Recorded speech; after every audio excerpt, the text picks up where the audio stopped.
নমস্কাৰ বন্ধু বান্ধৱীসকল, কি খবৰ চবৰে? আশা কৰোঁ ভালে আছে বুলি। অসমৰ নাম্বাৰ 1 প্ৰাইভেট জব পৰ্টেললৈ চবকে স্বাগতম জনালোঁ। আৰু আজি আমি কিছুমান ভাল প্ৰাইভেট জব ভেকেঞ্চি অসমৰ আলোচনা কৰিম, য'ত কোনো ফিজ দিব নালাগে, কোনো কনচালটেশ্যন নোযোৱাকৈ ঘৰত থাকি আৰামছে আবেদন বা এপ্লাই কৰিব পাৰিব। সমালোচনা কৰি ভিডিঅ'টো ষ্টাৰ্ট কৰিছোঁ। সদায় নিচিনা খালি গুগলত আহি টাইপ কৰি দিলে হ'ল আমাৰ চেনেলৰ নাম অসম জব ফ্ৰী নেটৱৰ্ক। সেনেকৈ ৱেবছাইটটো আহি যাব, য'ৰ পৰা মই সদায় আপোনালোকৰ চাকৰিবোৰ আপডেট দি থাকোঁ, আৰু আপুনি নিজে সেই ৱেবছাইটটো ভিজিট কৰি চাকৰিবোৰ চাব পাৰিব আৰু আবেদন কৰিব পাৰিব। আজি আপোনালোকৰ আহিছে টাটা ষ্টীল কোম্পানীৰ ভেকেঞ্চি। টাটা ষ্টীল কোম্পানী বুলিয়ে নহয়, ভালেমান আপোনালোকৰ প্ৰাইভেট কোম্পানী, ইনষ্টিটিউশ্যন, অফিচৰ ভেকেঞ্চি আজিৰ ভিডিঅ'ত পাই যাব। সম্পূৰ্ণ ভিডিঅ'টো চাওক, তাতে বস্তুখিনি বা জবখিনি ভালদৰে বুজি পায়। আৰু যোৱাকালি যদি ভিডিঅ'টো চোৱা নাই চাব পাৰে, all Assam private job vacancy চলি আছে। উইকত আমি এদিন এনেকুৱা এটা ভিডিঅ' আনো য'ত আপোনালোকৰ নিজৰ ডিষ্ট্ৰিক্টত এটা চাকৰি পাবলৈ সক্ষম হ'ব। ধেমাজি, লখিমপুৰ, যোৰহাট, যোনবোৰ আপোনাক কমেণ্ট কৰি থাকে, গোৱালপাৰা, বঙাইগাঁও, সেইবোৰ ভেকেঞ্চি এইটো ভিডিঅ'ত পাই যাব। বহুত এটা ইম্পৰ্টেণ্ট ভিডিঅ', যদি ইণ্টাৰেষ্টেড হয় চাব পাৰে। আৰু উজ্জীৱন স্মল ফাইনেন্স বেংকৰ ভেকেঞ্চি চলি আছে। টাটা মটৰ্ছৰ vacancy, Assam new private job 2024, pharma company, medicine company, Assam new private job, ফ্লিপকাৰ্টৰ ভেকেঞ্চি, পেটিএমৰ ভেকেঞ্চি, আগষ্ট মাহৰ প্ৰাইভেট জব ভেকেঞ্চি চলি আছে। চ' বহুত ভেকেঞ্চি আপোনালোকৰ ডেইলি বেচিছত আহিয়ে থাকে। সেইটো কাৰণে যাতে ভিডিঅ'বোৰ ৰেগুলাৰ চাব চেষ্টা কৰে, যাতে ৰেগুলাৰ পাই থাকে। আজি আপোনালোকৰ আহিছে টাটা ষ্টীলছ কোম্পানীৰ ভেকেঞ্চি। 8 ঘণ্টা ডিউটি হ'ব, চেলাৰী হ'ব 21,000। কণ্টেক্ট ইমেইল ID দিয়া থাকিব, ইমেইলৰ দ্বাৰা এপ্লাই কৰিব পাৰিব, আৰু কিছুমান ফোন নাম্বাৰো দিয়া থাকিব। চ' গুৱাহাটী, তেজপুৰ, যোৰহাট, তিনিচুকীয়া, শিৱসাগৰ, ডিব্ৰুগড় আৰু ভাল লোকেশ্যনৰ ভেকেঞ্চি আজিৰ ভিডিঅ'ত পাই যাব। চ' প্ৰথম ভেকেঞ্চিলৈ যাম। প্ৰথম ভেকেঞ্চি আপোনালোকৰ আহিছে, এপ্লিকেশ্যন ইনভাইট কৰা হৈছে DTB পাৰ্চনেলৰ কাৰণে, 4A top and printing house, গুৱাহাটীৰ এটাৰ পৰা। এইটো কাৰণে আপোনালোকৰ ভাল এটা নলেজ হ'ব লাগিব। Photoshop, Corel draw, InDesign, Assamese DTB typing কৰিব জানিব লাগিব। সেইটো কাৰণে 12 পাছ হ'লে হ'ল, বেছি কোৱালিফিকেশ্যন নালাগে, কিন্তু আছামিজ DTB লগতে ফটোশ্বপ, কৰেল ড্ৰ এইবোৰ জানিব লাগিব। যদি ইণ্টাৰেষ্টেড, ইমেইল ID দি আছে, 20 আগষ্টৰ ভিতৰত আবেদন কৰক। কোনটো পষ্টৰ কাৰণে আবেদন কৰিছে হেডিঙত লিখি দিব নাপাহৰিব। এনেকৈ application applied for the post of লিখি দি পঠাই দিব পাৰে নিজৰ ৰিজিউমিখন। নেক্সট ভেকেঞ্চিলৈ যাম। নেক্সট ভেকেঞ্চি চেলছ এক্সিকিউটিভৰ ভেকেঞ্চি, আৰু গুৱাহাটী লোকেশ্যনৰ কাৰণে কোৱালিফিকেশ্যন 12 পাছ বা এভভ। এইটো কাৰণে আপোনালোকৰ ফ্ৰেছাৰ্ছ হ'লে আবেদন কৰিব পাৰিব। আৰু এটা ভাল এটা যদি চেলছত ৰেকৰ্ড বনাব খোজে, এইটো চাকৰি এপ্লাই কৰিব পাৰে। আৰু ইণ্টাৰেষ্ট যদি হয়, আপোনালোকৰ কোনো ফিজ দিব দৰকাৰ নাই। যিমানবোৰ জব এইটো চেনেলত দিয়া হয়, ক'ত 1 টকাও দিব নালাগে। কোনোবাই যদি ফিজ খোজে, মোক যোনটো জবে ফিজ খুজিছে বা যোনটো কোম্পানী ফিজ খুজিছে, সেইটো মোক ডিটেইলছ দি দিব। বহুতে ডিটেইলছ নিদিয়ে, যে কৈ দিয়ে ডাইৰেক্ট ফিজ খুজিছে। মই কেনেকৈ গম পাম আপোনালোকক কোনটো কোম্পানী ফিজ খুজিছে? সেইটো কাৰণে মেনশ্যন কৰি দিব। বহুতে বেলেগ চেনেলৰ পৰা চাই, তাতে ফিজ খোজে, তাৰপিছত আহি মোক কমেণ্ট কৰে। সেনেকুৱা নহয়। যদি আমাৰ ভিডিঅ' চাইছে আৰু যদি আপোনালোকৰ ফিজ খুজিছে, তেতিয়াহে মোক কমেণ্ট কৰিব। ইমেইল ID দি আছে, আপোনালোকৰ এপ্লাই কৰিব পাৰে 17 আগষ্টৰ ভিতৰত। তাৰপিছত যদি ইণ্টাৰভিউ কাৰণে মাতা হয়, আপোনালোক জনোৱা হ'ব। আৰু যাক অৰিজিনেল জব আপডেটবোৰ লাগে, এইটো চেনেল ছাবস্ক্ৰাইব কৰি থ'ব, যাতে অৰিজিনেল জব আপডেটবোৰ পাই থাকে। নেক্সট ভেকেঞ্চি আপোনালোকৰ আহিছে এটা reputed health insurance company, star health আৰু এলাইড ইঞ্চুৰেঞ্চ কৰ্পৰেশ্যন লিমিটেড। এইটো কাৰণে একাউণ্টছ মেনেজাৰ, এইটো কাৰণে গুৱাহাটী লোকেশ্যনৰ ভেকেঞ্চি। এইটো কাৰণে MBA ইন ফাইনেন্স, CMA বা CA কৰা হ'লে হ'ল। এক্সপিৰিয়েঞ্চ হ'ব লাগিব accounts department with minimum 2.5 years। Knowledge হ'ব লাগিব BRS, advance excel, payment gateway আৰু মেনি মোৰ। চ' এইটোৰ কাৰণে ইণ্টাৰেষ্টেড যদি হয়, আপোনালোকৰ এপ্লাই কৰিব পাৰে। অনলি কেণ্ডিডেট যাৰ আপোনালোকৰ একাউণ্টছ ফিল্ডত কাম কৰিব খোজে, সিহঁতে নিজৰ ৰিজিউমিখন পঠাই দিব পাৰে। ইমেইল ID দি আছে 18 আগষ্টৰ ভিতৰত।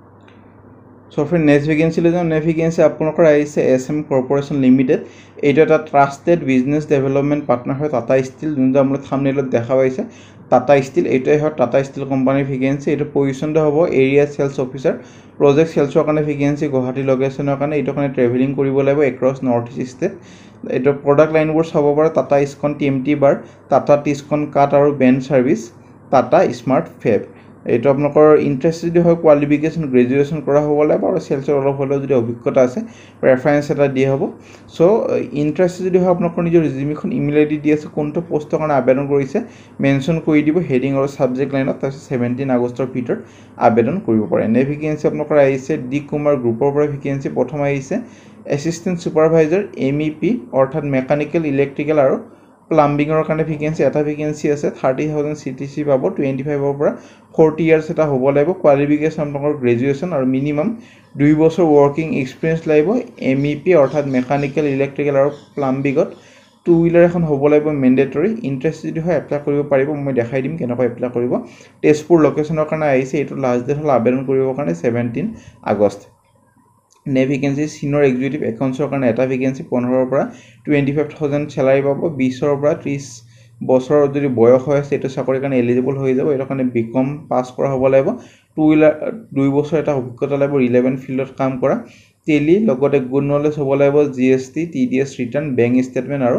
ডাটা এণ্ট্ৰিত লোকেশ্যন হ'ব এইটোৰ গুৱাহাটী 20 আগষ্টৰ ভিতৰত আবেদন কৰিব পাৰে এনে ভেকেঞ্চি চিফ এক্সিকিউটিভ অফিচাৰ এটা ভেকেঞ্চি আছে 1.50 CTC আপোনালোকৰ হ'ব এইটো কাৰণে আপোনালোকৰ 40 পৰা 50 ইয়াৰ্ছলৈ আবেদন কৰিব পাৰে এইটো কাৰণে BBA বা MBA যদি কোৱালিফাইড হয় আৰু 15 বছৰ এটা অভিজ্ঞতা আছে এইটো কাৰণে এলিজিবল হৈ যাব সো এইটোৰ লোকেশ্যন হ'ব আপোনালোকৰ গুৱাহাটী যদি ইণ্টাৰেষ্টেড হয় পঢ়িলৈ 18 আগষ্টৰ ভিতৰত আবেদন কৰিব পাৰে এনে ভেকেঞ্চি ষ্ট'ৰ এক্সিকিউটিভৰ ভেকেঞ্চি এটা ভেকেঞ্চি এইটো কাৰণে 20,000 আপোনালোকৰ CTC পাৰ মান্থ আৰু 25ৰ পৰা 35 ইয়াৰ্ছৰ ভিতৰত আবেদন কৰিব পাৰে এইটো কাৰণে আপোনালোকৰ গ্ৰেজুৱেশ্যনৰ লগতে 1 to 2 years store handling preference দিব যদি কনষ্ট্ৰাকশ্যন কোম্পানীৰ লগত জড়িত হয় এইটোৰ লোকেশ্যন হ'ব আপোনালোকৰ শুক্লা আসাম 20 আগষ্টৰ ভিতৰত আবেদন কৰিব পাৰে ইমেইল ID দি আছে নিজৰ ৰিজিউমিখন পঠাই দিব পাৰে আৰু কভাৰ লেটাৰখনত লিখি দিব আপোনালোকৰ পোষ্টটো আৰু নামটো নেভিগেঞ্চিলৈ যাম নেভিগেঞ্চি আপোনালোকৰ আহিছে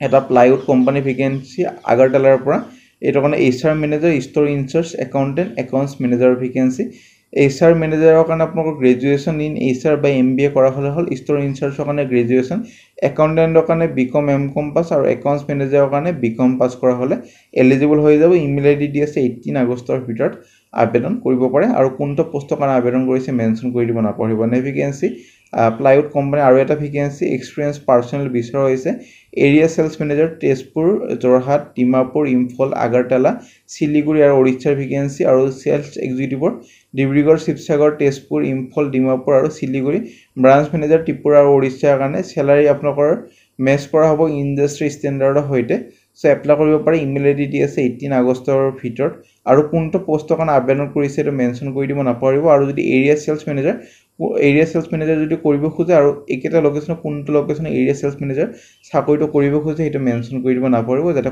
কোম্পানীয়ে কনফিউজ নহয় আপোনালোকৰ ইণ্টাৰভিউলৈ মাতে নে ভেকেঞ্চি ডিব্ৰুগড়ৰ পৰা আহিছে ডক্টৰ ৰাধাকৃষ্ণন স্কুলৰ প্ৰথম ভেকেঞ্চি PGD কেমিষ্ট্ৰি এটা ভেকেঞ্চি 12,000ৰ পৰা 35,000 চেলাৰি পাব এইটো কাৰণে MSc ইন কেমিষ্ট্ৰি কৰা হ'লে হ'ল এক্সপিৰিয়েঞ্চ 2 to 3 ইয়াৰ্ছ ইন 11-12 পঢ়োৱা এটা অভিজ্ঞতা লাগিব PGD জুলজিৰ এটা ভেকেঞ্চি 12,000ৰ পৰা 35,000 এইটো কাৰণে MSc ইন জুলজি 2 বছৰ বা 3 বছৰ অভিজ্ঞতা লাগিব টিচিং ক্লাছ 11-12 পঢ়োৱা PGD মেথামেটিক্স BMST এইটো কাৰণে এটা ভেকেঞ্চি এইটো কাৰণে 12,000ৰ পৰা 35,000 এইটো কাৰণে BSc মেথামেটিক্স বা MSc মেথামেটিক্স 2 বছৰ বা 3 বছৰ আপোনালোকৰ 11-12 পঢ়োৱা অভিজ্ঞতা লাগিব এইটো 12 হ'ব কমাৰ্চ ডিপাৰ্টমেণ্টত নে ভেকেঞ্চি মাৰ্কেটিঙৰ কাৰণে ভেকেঞ্চি মাৰ্কেটিং এক্সিকিউটিভৰ দুটা ভেকেঞ্চি এইটো কাৰণে 10 বছৰৰ পৰা 10,000ৰ পৰা 20,000 চেলাৰি পাব এইটো কাৰণে HS পাছ ইন সায়েন্স বা BSc বা MSc ইন মাৰ্কেটিং বা MBA ইন মাৰ্কেটিং কৰা হ'লে হ'ল এক্সপিৰিয়েঞ্চ প্ৰেফাৰেন্স দিব যদি 1 to 2 ইয়াৰ্ছ এটা সেম ফিল্ডত কাম কৰা অভিজ্ঞতা আছে ৱাৰ্ডেনৰ কাৰণে দুটা ভেকেঞ্চি আছে আপোনালোকৰ 9,000ৰ পৰা 20,000 চেলাৰি পাব লগতে qualification graduation in any discipline বিচৰা হৈছে এইটো কাৰণে খালি মেল কেণ্ডিডেটে আবেদন কৰিব পাৰিব ফিমেলে নোৱাৰে সো আপোনালোকৰ ইণ্টাৰেষ্ট যদি হয় 17 আগষ্টৰ ভিতৰত আবেদন কৰিব পাৰে নিজৰ কোৱালিফিকেশ্যন আৰু এক্সপিৰিয়েঞ্চখিনি এইটো ইমেইলত পঠাই দিব পাৰে বা ফ্ৰণ্ট অফিচত যাও দিব পাৰে যোনটো স্কুলৰ ফ্ৰণ্ট অফিচ আছে আপোনালোকৰ ইণ্টাৰেষ্টেড হ'লে এইটো আছে আপোনালোকৰ আমলাপতি ডিব্ৰুগড় আসাম সো 17 আগষ্টৰ ভিতৰত আবেদন কৰিব পাৰে যদি ইণ্টাৰেষ্টেড হয় সো ফ্ৰেণ্ড আজিলৈ মানে যদি ভিডিওটো চাই ভাল লাগিল ভিডিওটো লাইক কৰি দিব পাৰে আপোনালোকৰ ফ্ৰেণ্ডৰ সৈতে বন্ধু বান্ধৱী ভিডিওটো শ্বেয়াৰ কৰি দিব যাতে সিহঁতে হেল্প হৈ যায় আজিলৈ মানে কিবা যদি সুধিব কমেণ্ট সেকশ্যনত সুধিব পাৰে আমাৰ WhatsApp group Telegram group Facebook group যদি জয়েন কৰে কৰি থব তাতে ভাল আপডেটবোৰ পাই থাকিব আজিলৈ মানে